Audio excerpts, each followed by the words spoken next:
본격적으로 분석 역학으로 들어가는 거예요. 그러면은 뭐 그 공장에 다니는 20대 여성이 얼마나 많은지 이런 것들을 이제 파악을 해가지고 실질적으로 얼마나 걸렸는지 그런 관계 같은 것들을 분석을 통해서 우리가 확인할 수 있는 거잖아요. 그래서 원인을 실질적으로 찾아내는 과정이라고 보시면 돼요.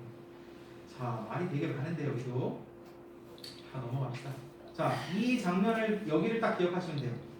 자, 분석 역학은 세 가지 종류가 있어요.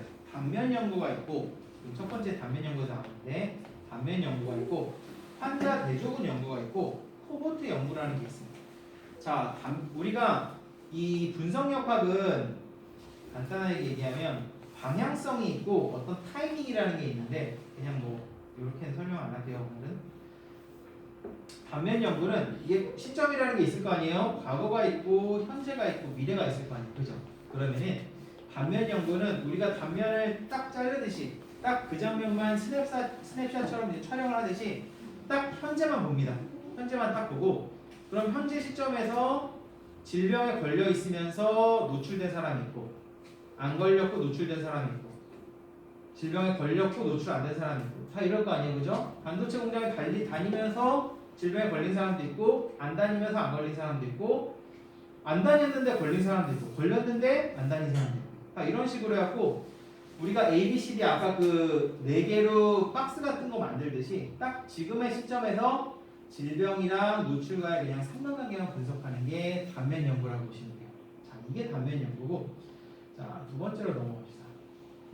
두 번째로 이거 일단 설명을 다시 드릴게요. 환자 대조군 연구가 있어요. 환자 대조군 연구는 딱 지금 시점에서는 걸린 사람이랑 안 걸린 사람만 봐요. 지금은 노출됐는지 안 노출됐는지 전혀 관심이 없어. 다만 이거를 과거의 역으로 추적을 합니다. 그래서 이 사람이 여태까지 뭐 노출이 돼 있었는지 노출이 되지 않았는지 지금 걸린 사람을 대상으로 역으로 추적해가는 방법이라고 보시면 돼요. 그래서 이거는 반드시 환자 걸린 사람이 있어야 돼요. 그래서 환자군이 있는 상태에서 이 사람이 노출됐는지 노출되지 않았는지 거꾸로 거슬러 올라갑니다. 자, 얘는 방향성이 없죠. 얘는 방향성이 백으로 갑니다. 백워드 뒤로 가요. 이 타이밍에서 보기는 하지만 뒤쪽으로 가는 거예요. 그래서 방향성이 뒤로 가는 방법이고 자, 마지막으로 이제 코호트 연구는 뭐냐면은 자, 코호트는 지금 시점에서는 뭘 보냐면은 이게 사실 전향적, 후향적인 코호트가 있어서 뭐 이렇게 조금 복잡하게 설명해야 되는데 그냥 제가 간단하게 설명할게요.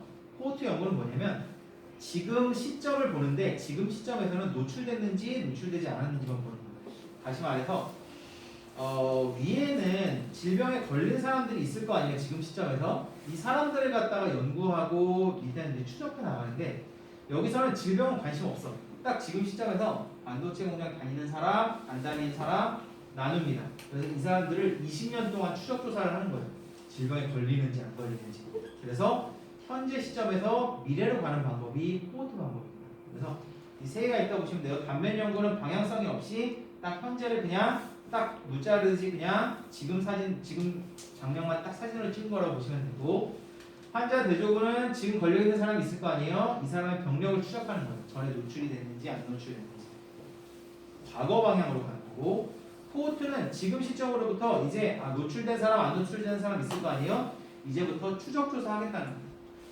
그래서 미래에 이 사람들이 계속 이 사람들이 질병에 걸릴지 안 걸릴지 추적 조사하는 거예요. 자, 그래서 분석 역학은 원인을 찾는 거라 그랬잖아요. 그러면은 중요한 건 뭐예요? 질병 부분이 중요하고 그 다음에 우리가 어떤 좀 의심하고 있는 원인이 있을 거예요. 그죠? 그 원인에 노출됐는지 노출되지 않았는지 여부를 따지는 거거든요. 그래서 질병이랑 노출이 중요한데 단면 연구는 여기 단면 그 환자 대조군 연구는 백으로 코호트는 앞으로 얘는 병을 중심으로 뒤로 노출로 가는 거고 얘는 노출을 중심으로 앞으로 가는 거고 질병에 걸릴지 안 걸릴지 자 그런 개념이라고 보시면 돼요. 자 이게 분석 역학이에요. 이제 조금씩 설명을 드릴게요. 자 첫 번째 단면 연구 아까 말씀드렸듯이 딱 이때 시점에서만 봅니다. 우리가 아까 A, B, C, D 나눠갖고 뭐 민감도 특이도 계산하듯이 그냥 전에부터 노출이 됐는지 어떻게 됐는지 그런 거 관심 없어요. 지금 시점 딱 그 시점을 보는 거라고 보면 돼요.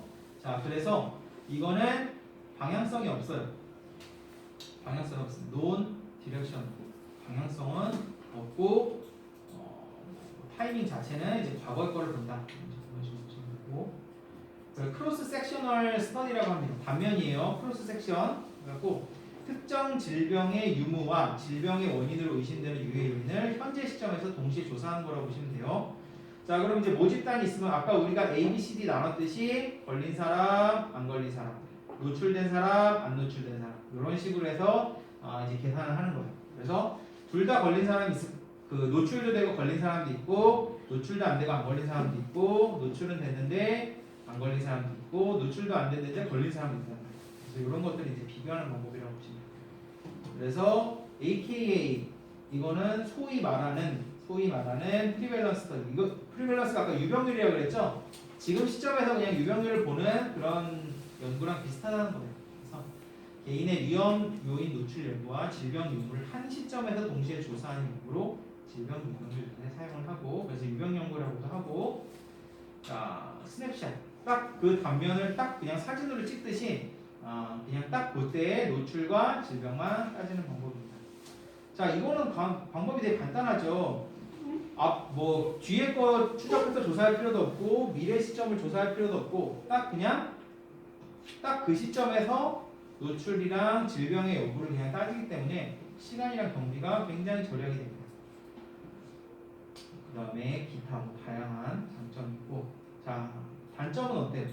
질병과 관련 요인 간의 선후관계 규명이 어렵다. 상관관계는 있지만 인과관계가 있으려면 어떻게 돼요? 내가 노출이 전에 돼서 지금 질병이 걸려 있어야 된단 말이에요. 그런 것들을 파악하기 어렵다는 거죠. 지금 시점에서 파악을 하니까. 그리고 이건 뭐 다른 방법도 다 마찬가지인데 그 어떤 질병이 있으면은 여러분 아까 말씀드렸듯이 뭐 반도체 공장 하나로 그게 들어섰다고 해서 갑작스런 사람에 다 걸리는 건 아니에요. 뭐 유전적인 요인부터 시작해서 뭐 굉장히 다양한 요인이 개입이 된단 말이에요. 그러니까 뭐 특정 원인 요인만 찾아내기는 모든 방법은 다 어렵습니다. 자 환자 대조군 연구는 이건 보통 병원에서 사용하는 방법이에요. 딱 병원에 들어온 환자가 있고 안 걸린 사람 딱 봤을 때 이 사람들이 과거에 노출됐는지 노출되지 않았는지 추적하는 방법이라고 보시면 됩니다. 자 케이스 컨트롤 스터디. 자 우리가 케이스는 말 그대로 질병에 걸린 사람이라고 보시면 되고 컨트롤은 안 걸린 사람이라고 보시면 돼요. 그래서 방향성은 always backward. 항상 뒤쪽으로 가요. 과거를 갖다가 하게 되고 레트로스펙티브. 그래서 레트로스펙티브라는 건 어떤 과거를 돌아보는 뭐 그런 의미예요. 자, 그래서 이미 특정 질병에 걸려 있는 환축군과 이완되지 않은 대조군 케이스랑 컨트롤을 선정을 하고 이 사람들이 과거에 폭로가 됐는지 찾아내는 거예요. 자, 그래서 지금 갑상선암으로 들어온 사람이 있고 멀쩡한 사람이 있네. 그럼 이 사람들한테 가서 조사를 하는 거예요. 전에 뭐에 노출된 적이 있습니까? 전에 뭐 언제부터 뭐 반도체 회사 다녔습니까? 이런 식으로 조사를 해나가는 방법이라고 보시면 됩니다. 지금 시점에서 뒤로 넘어가는 거예요. 뭐 다음에 어렵게 나와 있는데 자 장점은 코호트 연구나 단면 연구에 비해서 짧은 시간 내 수행이 가능하고 표본수가 적어도 되므로 시간 경비 노력이 절약된다. 걸려있는 사람을 위주로 어쨌든 조사를 해나가는 방법이라서 표본수가 적어도 되고 시간 경비 노력이 절약된다. 희귀한 질병이나 잠복 기간이 긴 질병에 적용을 해서 발생이 적어진다. 이건 아까 말씀드렸듯이 병원에서 걸려있는 사람 대상으로 보통 이제 조사를 하게 됩니다. 특히나 희귀한 질병 같은 경우는 어때요? 케이스가 너무 드물단 말이에요. 그러니까 딱 걸려있는 사람이 10사람, 20사람만 돼도 추적 조사하면 원인을 찾아내기가 좀 쉽겠죠. 적합한 대조군을 선정하는 것들이 굉장히 어려운 부분입니다. 자, 코호트는 뭐냐면은 코호트는 이제 지금 시점에서 질병에 걸렸는지 안 걸렸는지 아주 자 이제부터는 내가 노출된 사람이랑 노출되지 않은 사람을 갖다가 코호트로 나눠가지고 앞으로 추적 조사를 하겠다는 거예요. 이게 무슨 얘기냐면은 그래서 always forward 항상 앞으로 나옵니다. 그래서 이게 사실 전향적, 후향적이 있는데 그냥 들으세요. 자, 코호트라는 건 뭐냐면 같은 특성을 가진 집단을 의미해요. 지금 여기 있는 여러분들은 경인여대 코호트예요. 경인여대 코호트, 페토탈 케어과 코호트, 그죠? 자, 그런데 내가 이제 코호트를 여기서 나눌 수도 있죠. 미추홀구 코호트, 뭐, 그렇죠? 부평구 코호트 이런 식으로 코호트 나눈단 말이에요. 그리고 질병적인 측면에서는 뭐 흡연자 코호트, 비흡연자 코호트, 그 다음에 뭐 술을 마시는 코호트, 안 마시는 코호트. 커피를 마시는 코호트, 안 마시는 코호트. 자, 그러면은 커피, 뭐 술, 그 다음에 이런 것들은 다 어떤 질병을 일으킬 수 있는 노출 조건이잖아요. 자, 여기서부터 이제 추적해 나가겠다는 거예요. 자, 이제부터 내가 커피를 마시는 사람이랑 커피 코호트랑 커피 안 먹는 코호트랑 나눠서 이 사람들이 20년 동안 추적조사 하겠다는 거예요. 커피 마시는 사람을 20년 동안 봐갖고 암이 일어나나 안 일어나나 이런 것들을 보겠다는 거예요. 자, 커피는 너무 극단적이고 담배로 합시다. 담배 코호트가 있고 흡연자 코호트가 있고 비흡연자 코호트가 있어요. 자, 이제부터 내가 흡연자 코호트를 갖다가 20년 동안 추적조사를 합니다. 자, 올해 추적조사하고 다음에 추적조사하고 20년 정도 그것도 한두 명이 아니고 한두 명 갖고 되겠어요? 질병의 위에는 그냥 일단 걸린 사람, 위에 있는 환자 대조군 연구는 걸린 사람만 딱 있으면은 뒤로 하는 거지만 코호트는 어때요? 이 사람이 걸릴지 안 걸릴지 어떻게 알아, 그죠? 그러니까 코호트는 뭐 몇십만 명씩도 합니다. 그러면 담배 피는 사람 20만 명, 안 피는 사람 50만 명 이렇게 해서 평생 20년 동안 추적조사를 해서 나중에 20년 있다가 담배 피는 사람이 안 피는 사람보다 폐암의 발생률이 10배 높았다. 이런 식으로 하는 게 코호트 조사예요. 듣기만 해도 코호트는 돈이 엄청 들어가겠죠. 엄청나게 많은 수를 지금부터 굉장히 장기간 동안 추적해 나가는 거니까. 그런데 환자 대조군 연구나 단면 연구는 어때요? 자, 이런 거는 차트만 있어도 되는 거고 얘는 환자 있으면은 뒤로 그냥 인터뷰만 해봐도 되는 거잖아요. 이런 것들은 돈도 많이 안 들고 쉬워요. 그런데 코호트는 굉장히 돈도 많이 들고 시간도 많이 걸립니다. 그런데 왜 억지로 코호트를 하느냐? 노출 조건이랑 질병이랑 가장 정확하게 어떤 상관관계를 규명하기에는 코호트 방법이 가장 좋아요. 그래서 코호트를 사는데, 자, 그래서 동일 연도에 출생한 집단은 뭐 출생 코호트 뭐 이런 식으로. 여러분 혹시 뭐지? 코로나 났을 때 어떤 아파트에서 단체로 감염된 거 한번 봤었죠. 그래서 그거 갖고 막 코호트하고 그런 거 뉴스에 나왔었는데 혹시 들어보셨어요? 이게 그런 개념이에요. 그래서 아까 말씀드렸듯이 질병이 기준이 아니라 이제는 폭로 어떤 노출된 거죠. 어떤 조건에 노출된 걸 기준으로 이제 질병 발생을 추적해 나가는 겁니다. 자, 한국인 24만 명 15년 추적조사 첫 코호트요. 코호트가 아까 말씀드렸듯이 돈도 너무 많이 들고 너무너무 힘들고 이거 15년 동안 24만 명 맨날 서베이할 수 있겠어요? 어렵단 말이에요. 그래서 한국에서도 거의 코호트가 많이 사실 이루어지지 않았어요. 아주 소규모 코호트로는 이루어졌지만, 자, 한국인의 생활습관과 질병 코호트 연구 방식으로 이런 걸 진행을 한대요. 그래서 한국인을 대상으로 한 첫 코호트 연구이다. 코호트 연구는 어떤 특성을 공유하는 집단 구성원, 지금 한국인 코호트죠, 그죠? 장기간 추적조사에서 위험 요인들과 질병 발생간의 연관성을 밝혀내는 의학 연구 방법이다. 자, 한국인 유전체 6개 코호트로 구성이 됩니다. 자, 그래서 아까 말씀드렸듯이 흡연자, 비흡연자 코호트를 해갖고 내가 막 하려니까 내가 20년 동안 너무 돈이 아까운 거야. 그래서 이 사람들 또 다 나눕니다. 연령 코호트, 지역 코호트, 그러면은 뭐 굉장히 다양하게 나눌 수 있겠죠. 남녀 코호트 이런 식으로. 여기서도 보니까 안성과 안산 지역을 대상으로 한 지역사회 기반 코호트. 그래서 안성 지역, 안산 지역, 자, 똑같은 경기도권이고 한국 사람이고 큰 차이가 있겠어요. 그런데 지역에 따라서 어떤 코호트를 나눠갖고 이제 본다는 거죠. 농촌에 사는 사람, 서울에 사는 사람에서 농촌 기반 코호트, 도시 기반 코호트, 자, 그 다음 쌍둥이 코호트, 다문화 코호트, 교포 코호트, 자, 이런 식으로 굉장히 세부적으로 나눠서 추적조사를 해서 이렇게 해야지 굉장히 돈이 많이 들어가는 여기서 데이터를 많이 얻을 수 있겠죠. 그래서 이런 게 이제 코호트 연구입니다.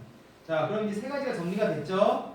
첫 번째, 단면 연구는 딱 이 시점에서 질병이랑 노출을 보는 거고, 환자 대조군 연구는 보통 병원 같은 데서 걸려온 사람이 있을 때 대조군을 같이 선정을 해갖고 추적조사를 뒤로 하는 거고, 코호트는 지금부터 노출된 사람, 비노출된 사람 봤을 때 이 사람들이 앞으로 질병에 걸릴지 안 걸릴지 확인하는 게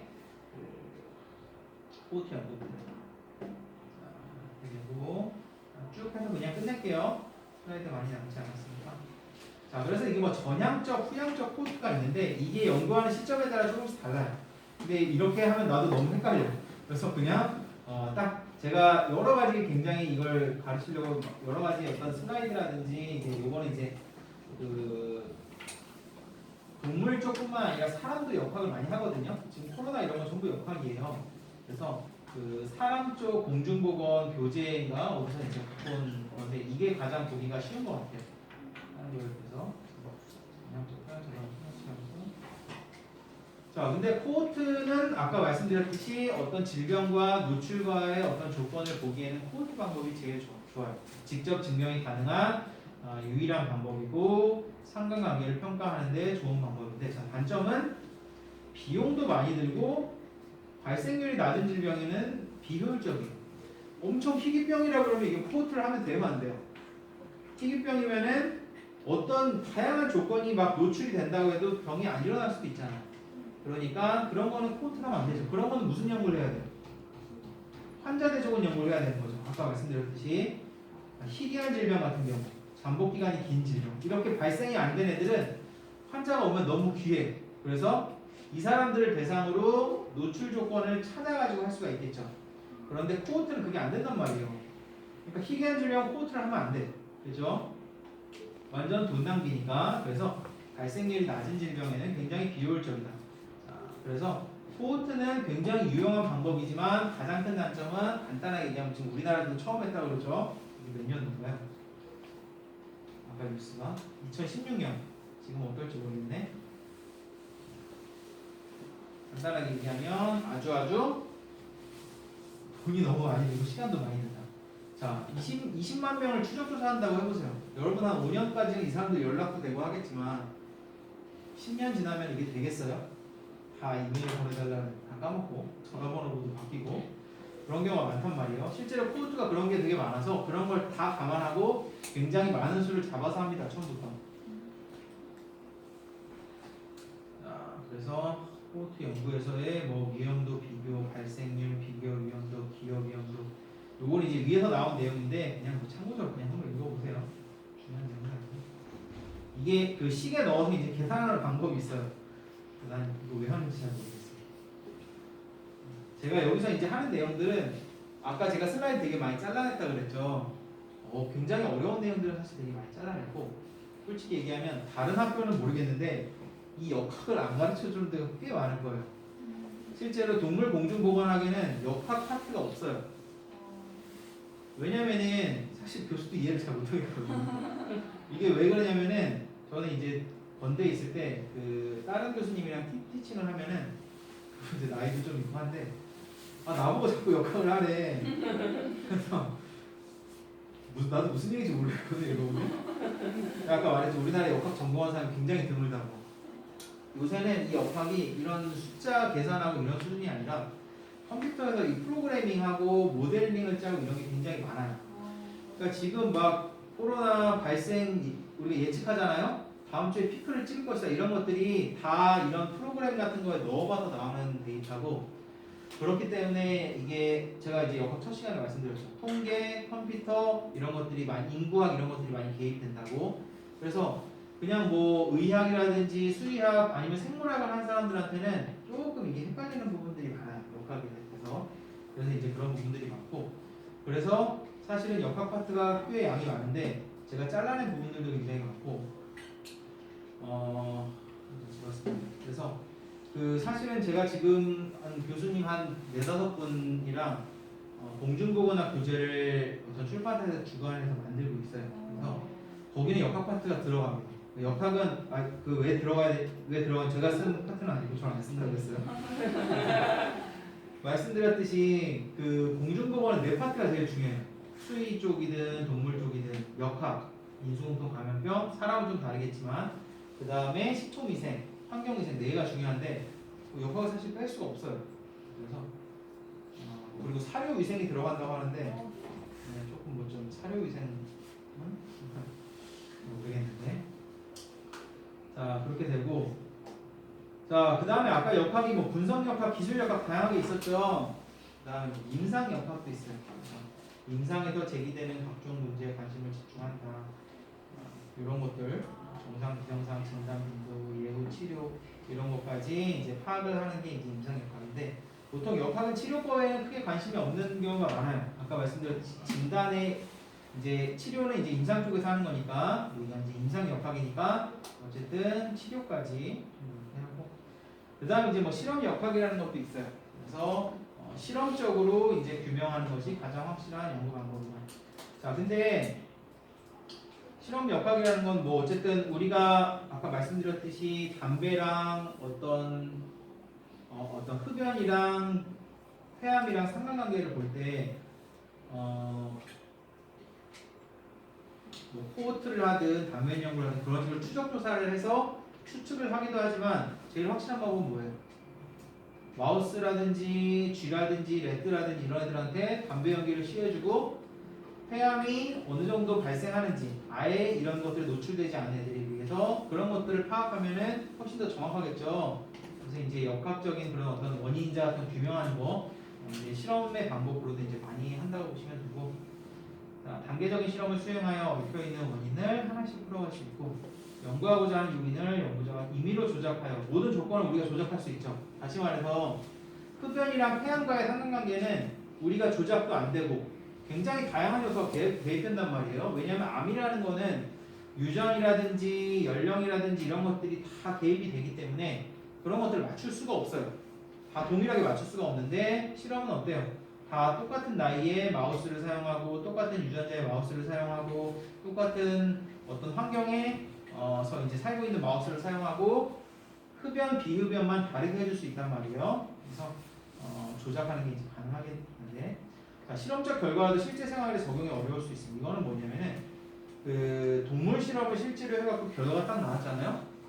그거를 갖다가 막상 사람한테 대입하면은 완전히 달라지는 경우가 많습니다. 그래서 여러분들 뭐 약 개발한다 그러면 뭐 임상 1상, 2상 뭐 실험동물에서 하고 개에서 하고 원숭이에서 하고 뭐 임상 3상 뭐 이런 식으로 하는 이유가 실제로 동물이나 실험에서 했을 때 완벽하게 나는데 실질적인 적용에서는 달라지는 경우가 굉장히 많아요.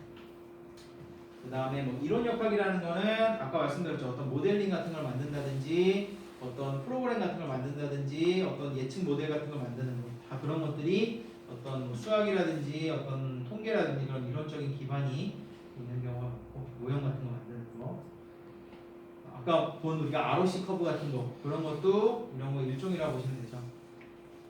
분자 역학은 어떤 특정한 생체 지표라든지 어떤 물질 같은 것들을 이용하는 방법이라고 보시면 되고, 요새는 이제 이런 것들이 이제 어떤 식으로 응용이 되냐면은 어떤 생체 지표를 많이 이용을 하게 됩니다. 그래서 뭐 라스, P53 이런 게 유전자에서 검출이 되면 어떤 질병에 걸릴 확률이 높다. 뭐 이런 식으로 이제 파악하는 경우가 많거든요. 그래서 이렇게 이제 다양한 생체 지표 같은 것들을 이제 이용을 해가지고 뭐 질병에 노출되는 것들을 확인하고 자, 생체 지표의 유용성 장점을 보면은 노출과 질병 발생의 기전이나 관계를 규명하는 데 유리하다. 이걸로 보시면 되고,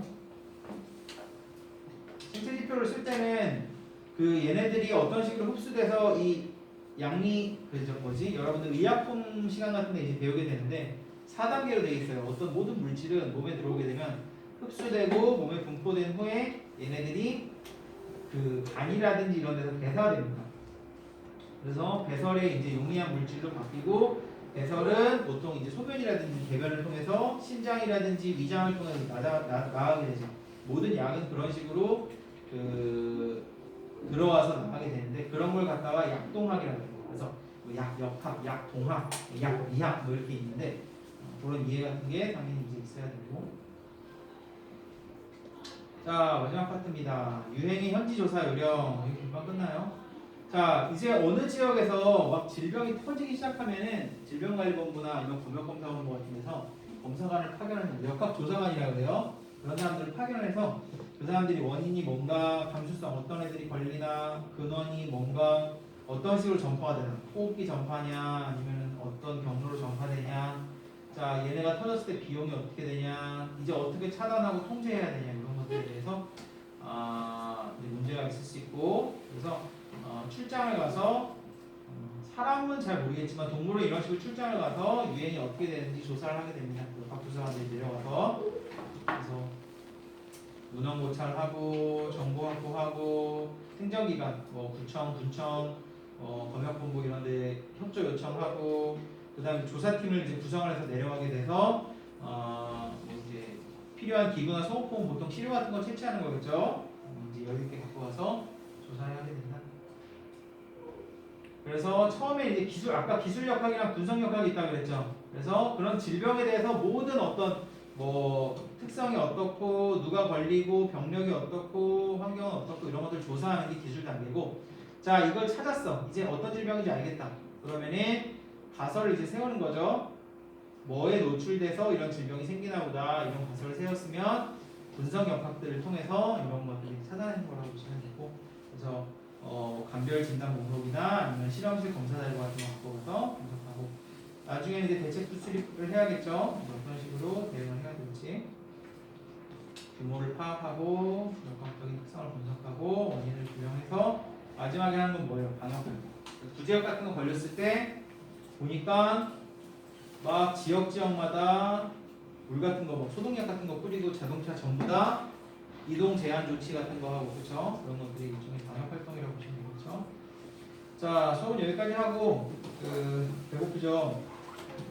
다음 시간에는 아마 식품위생, 이제 본격적으로 식품위생 들어가서 할게요. 네, 수고하셨습니다. 저기 뭐야, 이 신청은 하실 필요 없어요. 제가 넣게 되니까. 네, 고생하셨습니다.